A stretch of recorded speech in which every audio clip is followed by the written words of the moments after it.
Hello guys, welcome back to my YouTube channel. જય માતાજી. Good morning નથી, આજે ગુડ ઇવનિંગ છે. સો ગુડ ઇવનિંગ. તમારા માટે લઈને આવીશું એક સરસ મજાની રેસીપી, એટલે કે ખજૂર પાક. એકદમ ઇઝી પીઝી, ટેસ્ટી અને હેલ્ધી, શિયાળામાં ખાઈ શકાય એવી. તો બન્યા રહેજો વિડીયોમાં કન્ટિન્યુ. તો એના માટે મેં આ કાળી ખજૂર આવે લઈ લીધી છે, પણ એની ઉપર એકદમ વ્હાઈટ પાવડર જેવો છે, તો એને વોશ કરીને લેવાની, કેમ કે વોશ કર્યા વગર આને ક્યારે નહીં વાપરવાની. એના બોક્સ ઉપર પણ લખેલો છે વોશ બિફોર કન્ઝ્યુમ, તો વોશ કરીને જ લેવાની. અને કોઈ પણ જાળીવાળા વાસણમાં પાણીથી એકદમ હલકા હાથે વોશ કરી લેવાની, કેમ કે આ એકદમ સોફ્ટ હોય એટલે વધારે એને વજન નહીં આપવાનું. અને કપડાથી સાફ કપડાથી ને એના બીજ જે છે ને ઠળિયા એ હું કાઢી લઈશ. આ એકદમ સોફ્ટ છે એટલે આને પીસવાની જરૂર નથી, એટલે હું ખાલી ઠળિયા જ કાઢી લઈશ. આની જગ્યાએ તમે લાલ ખજૂરનો યુઝ કરો તો એને થોડી મિક્સરમાં પીસીને લઈ લેવાની. આ છે ખજૂર પાક માટેની સામગ્રી. એના માટે મેં 50 ગ્રામ બદામ લઈ લીધી છે, 50 ગ્રામ કાજુના ટુકડા છે, અને 50 ગ્રામ જેટલો કોકોનટ પાવડર છે, અને 20 ગ્રામ જેટલી ખસખસ, ઘી આપણે જરૂર પડશે એટલો લેશું, ને 300 ગ્રામ જેટલી મારી ખજૂર છે. તમે તમારા હિસાબથી ડ્રાયફ્રૂટને આગળ પાછળ કરી શકો છો, અને હજી એક્સ્ટ્રા તમારે કોઈ ડ્રાયફ્રૂટ લેવા હોય તો લઈ શકો છો. હું હમણાં આટલા જ લઈશ. તો હવે કઢાઈને મેં મૂકી દીધી છે ગેસ ઉપર, અને 2 ચમચી જેટલો ઘી લઈ લીધો છે. એમાં આપણે કાજુ અને બદામને રોસ્ટ કરવાના છે, ઘીમાં તળી લેવાના છે. તો બેને અલગ અલગ શેકવાના છે, એકસાથે નથી શેકવાના, કેમ કે કાજુ જલ્દી શેકાઈ જાય અને બદામને થોડો ટાઈમ લાગે. તો પછી એકસાથે શેકી તો એમાં એક બળી જાય ને એક કાચો રહે એવું થાય, એટલે બેને અલગ અલગ જ શેકવાના, એકસાથે મિક્સ નહીં કરવાના. થોડા ક્રિસ્પી થઈ જાય ને ત્યાં સુધી જાણે શેકવાના છે, વધારે નહીં. અને ગેસની ફ્લેમ એકદમ લો ટુ મીડિયમ જ રાખવાની છે. હાઈ ફ્લેમ ઉપર આને નથી તળવાનો, નહીં તો બળી જશે. તો એકદમ સ્લો ગેસ ઉપર હું ધીરે ધીરે આને સાંતળી લઈશ. તો કાજુ મારા સંતળાઈ ગયા છે, તો એને હું કાઢી લઈશ વાટકીમાં, અને પાછી આ ઈ જ ઘીમાં બદામને પણ હું શેકી લઈશ સેમ પ્રોસેસથી. આ ખજૂર પાક છે ને એકદમ ઇઝી અને હેલ્ધી રેસીપી છે, ને આમાં ચાસણીની આવી કંઈ આપણે ઝંઝટ કરવાની હોતી નથી. અને આવી ઘણી બધી રેસીપી છે જે આપણે શિયાળામાં જ ખાઈ શકાય, શિયાળામાં જ યુઝ કરી શકાય. એક તો આ ખજૂર પાક છે, પછી અડદિયા પાક છે, મેથી પાક છે, ગુંદર પાક છે. આવી ઘણી બધી રેસીપી છે જેનો આપણે લાભ ખાલી શિયાળામાં જ લઈ શકાય. તો આ શિયાળો નીકળી ન જાય, આ વાતનું તમે ધ્યાન રાખજો.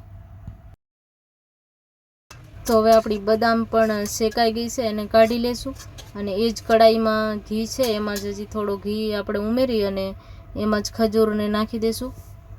તો મેં પાછો 1 ચમચી જેટલો ઘી એમાં નાખી દીધો છે, ને હવે ખજૂર પણ એડ કરી દઈશું. અને ખજૂરને ધીરે ધીરે તવીથાની મદદથી પહેલાં તો મેશ કરશું. થોડી વાર હાર્ડ પડશે આપણને મેશ કરવામાં, પણ આ ખજૂર એકદમ સોફ્ટ છે એટલે બહુ ટાઈમ નહીં લાગે અને મેશ થવામાં. ધીરે ધીરે એને મેશ કરતા જશું અને ઘીમાં મિક્સ કરતા જશું. ઘણા લોકો માવાનું યુઝ કરતા હોય છે, ઘણા મિલ્ક પાવડરનો ઇન્સ્ટન્ટ માવો બનાવીને એનું પણ યુઝ કરી શકાય છે તમારું કરવો હોય તો. ડ્રાયફ્રૂટમાં પણ આગળ પાછળ કરી શકાય, ને સીડ્સ પણ નાખી શકાય ઘણા બધા, જે પમ્પકિન સીડ છે, સનફ્લાવર સીડ છે. પણ મેં હમણાં કાંઈ જ નથી લીધો બીજો, ખાલી આ 2-4 વસ્તુથી એકદમ ઇઝી મેથડથી બનાવવાનો ટ્રાય કર્યો છે, એટલે હમણાં આટલાનું જ બનાવીશું. અને ઇઝીલી બની જાય છે, ને બહુ ટેસ્ટી અને હેલ્ધી બને છે. બજારમાં જે ખજૂર પાક મળે છે રેડીમેડ, એના ભાવ બહુ ઊંચા હોય, અને એમાં યુઝ માવાનું ને આવું બધું કરવામાં આવતો જ હોય મિલ્ક પાવડરનું, ને આપણે ઘરે બનાવીએ પ્યોરિટી તો કંઈક અલગ હોય. આપણને જે ગમે એ જ વસ્તુથી આપણે બનાવી શકાય. અને પ્લસ આ સુગર ફ્રી છે, એટલે આને તમે ગમે એટલા દિવસ સ્ટોર કરી શકો, કોઈ ટેન્શન નથી, ખરાબ થાય નહીં, કેમ કે પાણી અને ખાંડનો આમાં યુઝ કરવામાં આવતો નથી. આ જગ્યાએ ખજૂર એકદમ મેશ થઈ ગઈ છે, ને આમાં 1 ચમચી જેટલી ઘીની જરૂર પડી છે, એટલે પાછો 1 ચમચી જેટલો ઘી હું લઈ લઈશ. અને હજી થોડી વાર આને ધીરે ધીરે મિક્સ કરીશ. હજી ચોટે છે ને કઢાઈમાં, ત્યાં સુધી થોડી વાર આને મિક્સ કરશું તવીથાના મદદથી. એકદમ માવા જેવી થઈ ગઈ છે હવે, પણ થોડી વાર મિક્સ કરીને પછી ડ્રાયફ્રૂટ એડ કરશું. હજી ઘીની જરૂર પડે એટલો ઘી 1-1 ચમચી કરીને નાખવાનું, એકસાથે નહીં નાખી દેવાનું, નહીં તો બહુ ઘી થઈ જાય તો પછી ખજૂર પાક સારો ન બને, ચીકટો લાગે. એટલે જરૂર પડે એટલો જ યુઝ કરવાનું, એક્સ્ટ્રા નહીં નાખી દેવાનું પહેલાંથી. હજી પાછો 1 ચમચી જેટલા ઘીની જરૂર મને લાગે છે, એટલે 1 ચમચી પાછો મેં નાખ્યો. ઘી 2 ચમચી મેં ઉપરથી નાખ્યો છે, ને 2-3 ચમચી જેટલો હતો પહેલાં ઘી, તો આટલો ઘી આમાં લાગ્યો છે. હવે ઘીનો યુઝ હું નહીં કરું. અને ઓલમોસ્ટ ખજૂર પણ હવે એકદમ મેશ થઈને સરસ માવા જેવી થઈ ગઈ છે, તો હવે ડ્રાયફ્રૂટ આપણે આમાં એડ કરી દઈશું. શિયાળો ચાલતો હોય ને ત્યાં સુધી આવી હેલ્ધી અને ગરમ વસ્તુ ખાઈ લેવાની, હેવી વસ્તુ, કેમ કે પછી ગરમીમાં તો ખાઈ ન શકાય.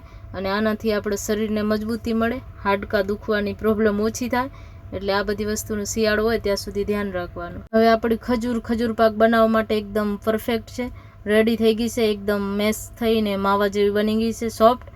તો હવે એમાં આપણે ડ્રાયફ્રૂટ એડ કરી દઈશું. અત્યારે ઓનલી ફોર ડ્રાયફ્રૂટ જ એડ કરવાના છે, કોકોનટ પાવડર હમણાં નથી નાખવાનું. એને ગેસ બંધ કરીને પછી એડ કરશું, કેમ કે હમણાં એડ કરશું ને તો પછી ગરમ બહુ હોય અત્યારે આ મિક્સર એમાં નાખીને તો પછી બળી જાય, એટલે એને લાસ્ટમાં એડ કરવાનું. અત્યારે ખાલી કાજુ બદામ અને ખસખસ મેં એડ કર્યા છે, એને સારી રીતે એકદમ મિક્સ કરવાના છે. એકદમ કમ્બાઈન થઈ જાય ત્યારે પછી ગેસ બંધ કરીને કોકોનટ પાવડર છે એને પણ આપણે એડ કરી દઈશું. કોકોનટ પાવડર એડ કર્યા પછી થોડો સૂકો લાગશે, પણ આમાં ઘી બી હમણાં હું કાંઈ નહીં એડ કરું, એને જે એમને મિક્સ કરતી રહીશ થોડી વાર, એટલે એ સરસ મિક્સ થઈ જશે. અત્યારે સૂકો લાગશે, પણ એ થોડી વાર આપણે મિક્સ કરશું ને એટલે એકદમ મિક્સ મેચ થઈ જશે. આ જગ્યાએ તમારે કોઈ ફ્લેવર એડ કરવો હોય તો કરી શકાય. એલચી પાવડર છે કે જાયફળ પાવડર છે, હું અત્યારે ફ્લેવરલેસ જ બનાવીશ. એમને પણ આ સારી લાગે છે. ટેસ્ટ આનો પોતાનો એટલો સારો જ હોય છે, કાંઈ યુઝ કરવાની જરૂર નથી. અને મેં અત્યારે બહુ તામઝામ નથી કર્યો, એકદમ ઇઝીલી અવેલેબલ જે આપણા ઘરમાં જ ડ્રાયફ્રૂટ ને હોય ને એનાથી જ બનાવે છે. અને આ એમને સરસ બને છે, જરૂર નથી પડતી, એટલે હું એડ નહીં કરું અત્યારે. અને ખાસ કરીને નાના છોકરાઓ હોય ને એને આપણે ડાયરેક્ટ ડ્રાયફ્રૂટ આપીને તો એ ન ખાય. આ રીતના કંઈક અટ્રેક્ટિવ હોય ને તો એ ઇઝીલી ખાઈ લે. તો જુઓ, હવે મેં ગેસથી નીચે કડાઈને ઉતારી લીધી છે અને મારો ખજૂર પાક એકદમ પરફેક્ટ બની ગયો છે. હવે આને ઘી લગાડી અને હું સારી રીતે રોલ બનાવી લઈશ. મારે અત્યારે રોલ બનાવવા છે એટલે આના ઉપર ઘી લગાડીને હું ગોલ રોલ બનાવી લઈશ, થોડો ગરમ છે ને ત્યાં સુધી જ. અને જો આને મોહનથાળની જેમ સ્ક્વેરમાં કટ કરવા હોય બરફી ટાઈપ તો થાળીમાં પણ લઈ શકાય. હું અત્યારે રોલ બનાવીશ.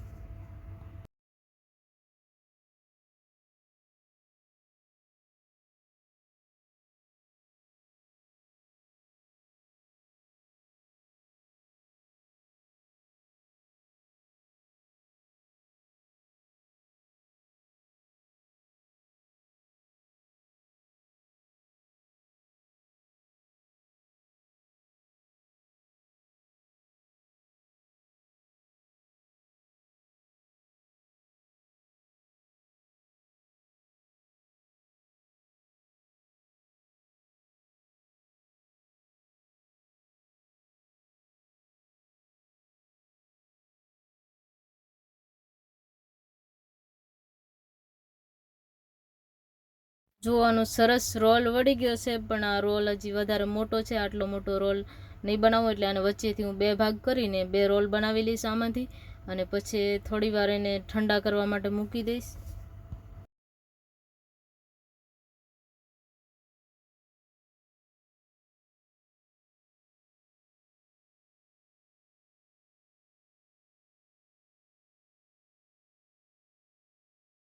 તો મીડિયમ સાઇઝનો મેં રોલ બનાવી લીધો છે ને હવે ખસખસથી એને થોડો ગાર્વિશ કરીશ.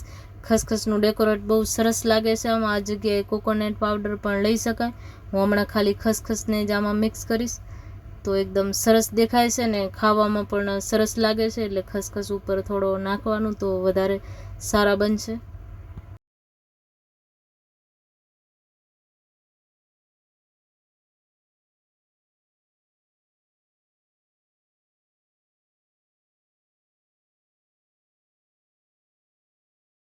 રોલ સરસ બની ગયો છે ને હું અત્યારે કટ કરું છું ને તો આ બરાબર હજી કટ નથી થતો, હજી સોફ્ટ છે, થોડો ગરમ છે, એટલે અત્યારે આને કટ નહીં કરું. કલાક 1.5 કલાક જેવો ટાઈમ હું આને ફ્રીજમાં મૂકી દઈશ, પછી કટિંગ કરીશ. હવે બીજો રોલ પણ હું સેમ જ બનાવી લઈશ ને પછી 2 રોલને હમણાં થોડી વાર માટે ફ્રીજમાં મૂકી દઈશ, કલાક 1.5 કલાક માટે.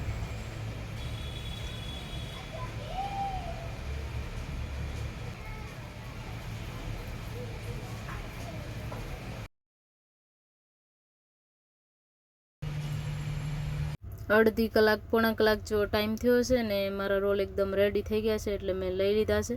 હવે હું આને કટિંગ કરી લઈશ. કલાક 1.5 કલાકની વાટ મેં નથી જોઈ. કટ થઈ જશે સારી રીતે, એટલે કટ કરી લઈશ હમણાં. જો હું આટલો બધો બોલ કરું ને એટલે મારો વિડીયો થોડોક લાંબો થઈ જાય ને તમને જોવામાં 2 મિનિટનો ટાઈમ વધારે જાય. પણ પહેલી જ વાર તમે રેસીપી બનાવો ને પરફેક્ટ બને ને એટલે કહેવાનું હા મોજ હા.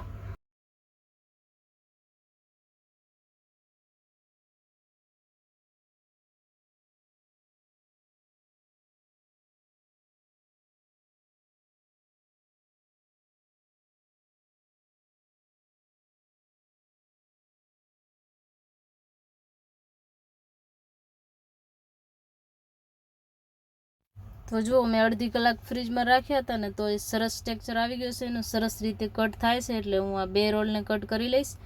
અને વચમાં કાજુ બદામના ટુકડા આવે ને તો ક્યાં શેપ બગડી જાય તો એને સારી રીતે હાથથી પાછો ગોલ કરી લેવાનું, શેપ આપી દેવાનું એટલે સરસ થઈ જાય.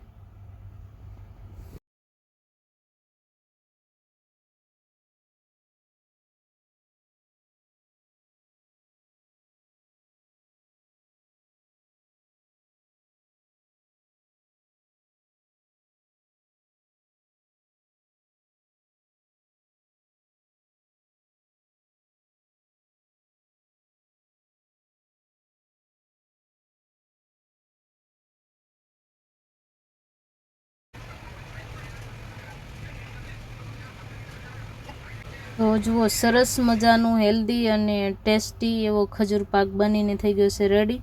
થોડી જ વારમાં, બહુ મહેનત નથી થતી આમાં, ઇઝીલી એકદમ બની જાય છે અને સરસ બન્યો છે. તો તમે જરૂરથી ટ્રાય કરજો આ ખજૂર પાક. શિયાળો નીકળી ન જાય ધ્યાન રાખજો. અને મને કોમેન્ટમાં કહેજો મારો ખજૂર પાક કેવો બન્યો છે.